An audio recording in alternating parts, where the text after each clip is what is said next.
Hello all you survival Minecrafters out there, hope you're having a fantastic day. I hope this video can make it just a little bit better because today I'm going to show you how to build this super simple, custom designed super smelter. We're going to talk about what blocks you need, where you can find some additional resources to help you with this build, jump straight into the tutorial, and then at the end there will be a demonstration of how everything works. So to get started, this is everything you are going to need for this build. Now for anyone wanting to use Lightmatica, I have provided a link down in the description where you can download a schematic for this, and if you are using Lightmatica, you can replace these 64 stone bricks down here with these blocks I have in my hotbar. These are the exact ones in schematic. Of course, you can also just use any random building block like I'll be recommending for those of you following the video tutorial. And that download link will also include a copy of this world because, quite frankly, I suck at explaining stuff, so you might want to just download a copy of this world, take a look at the contraption behind me for yourself, and build it based on that. Oh, and also another quick little aside to give you a sense of scale so you know how much space to set aside for this build. We're going to start by placing down a dropper. This will be the first block we place when we get into the tutorial, and that is going to come out 3 blocks to the left,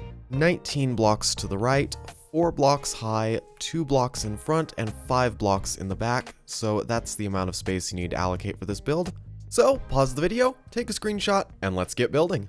So as I already mentioned, the first thing you're going to want to do is place down one dropper facing up, then off of the left hand side from that you'll place a comparator, followed by one of your building blocks and a piece of redstone dust, all in a straight line. Then you'll come to the back of that and place down one more building block, followed by another comparator and another piece of redstone dust. And also be very careful to put that first comparator into subtract mode, that's very important.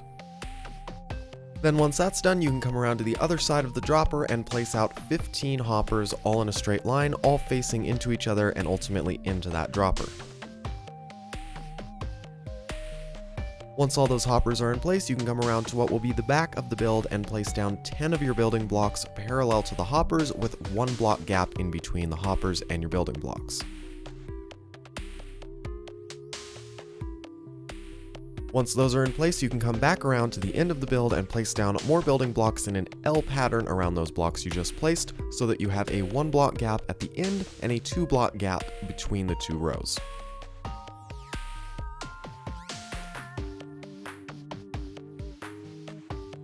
Now just go back and lay down a line of redstone dust all along that L, making sure to put a repeater at the end of the row parallel to your hoppers.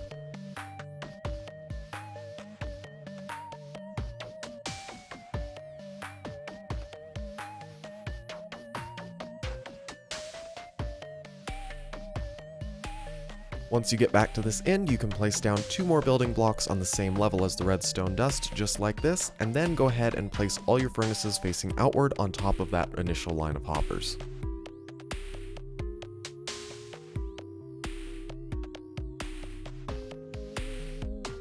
And now that you have all your furnaces in place, you can go back through and place hoppers facing into the backs of those furnaces.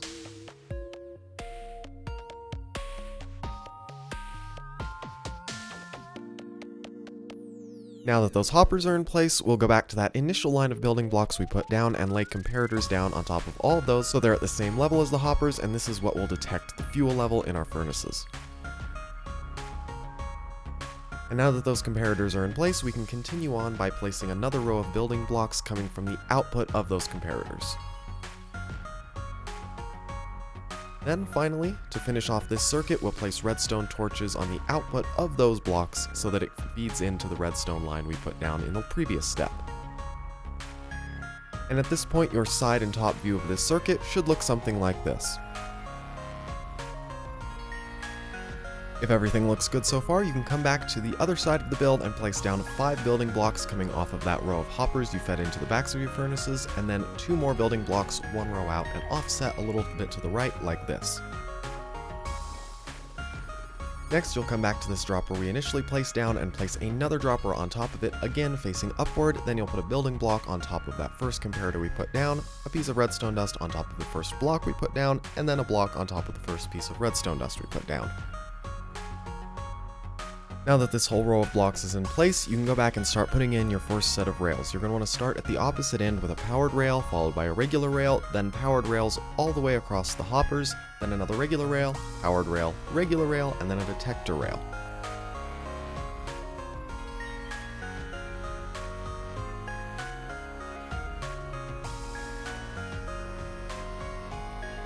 And when you put this detector rail down, you're going to want to put a building block immediately after it, then set another rail on top of that block and break it, so that way the detector rail stays at an angle. Then you'll come back to the side where you place down your first couple of rails and put this little safety wall up around the edges. And once that's in place, go ahead and put hoppers facing downward into the tops of all of your furnaces. Once you get to the end of that row of hoppers, you'll want to place down a building block, followed by a redstone block, 2 more building blocks, then you'll come out to the side and place down 3 more building blocks just like this. Now you'll go right behind there and place down a double chest right on top of that stack of droppers we keep coming back to.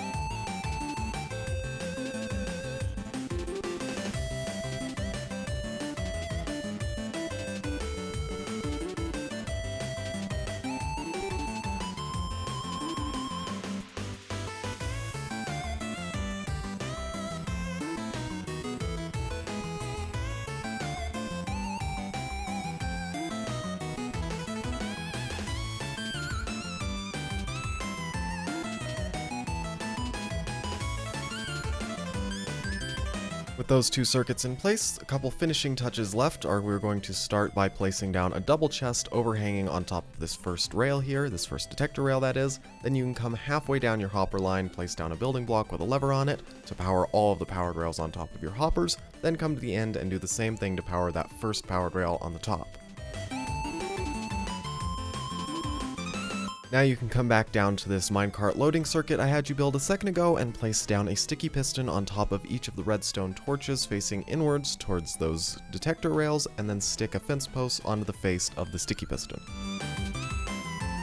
Now just go ahead and place down another double chest overhanging on top of that second detector rail, put in your minecarts, and we're all done.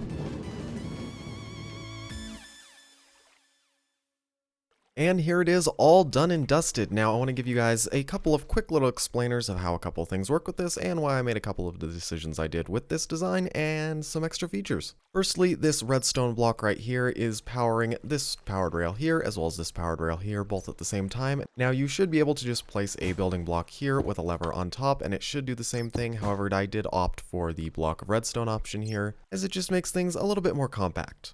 Second off, these chests here are running into these comparators which control these sticky pistons, which are what hold the minecarts in place. Now the reason this is here is if you want to put some random blocks in here, you can set a limit to how many things must be in this minecart before it goes out based on the redstone signal strength reading from however many blocks you have placed in this chest. Now in the tutorial I didn't tell you to put anything in here, and if you want the minecarts to just go zooming by whenever there's anything in them whatsoever, you can just forget about these chests entirely.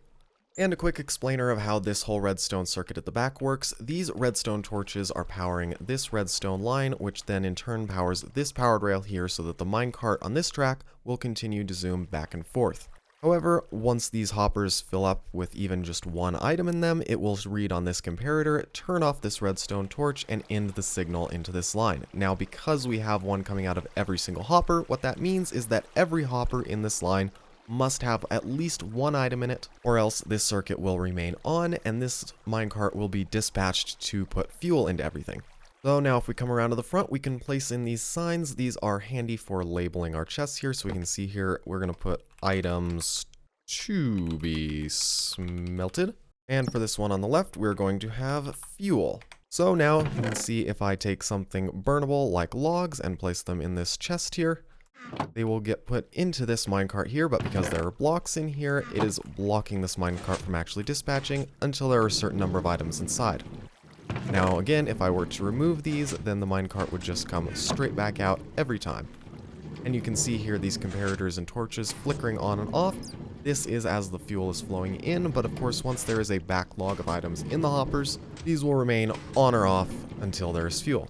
And if we come back around to the front and we put something in here, such as sand, which can be turned into glass, You can see this one will start running out as well. All of the hoppers will line up, and this will smelt at a speed of 1 item per second. And as one last little aside, it is a good idea to place some composters on top of these 5 empty hoppers here, both because that way nothing should fall into them, and also to optimize the game, because for some reason composters on top of hoppers reduce lag. But with all of that said, I hope you enjoyed the video, I hope you found this tutorial useful, and I shall see you in the next one. Hopefully.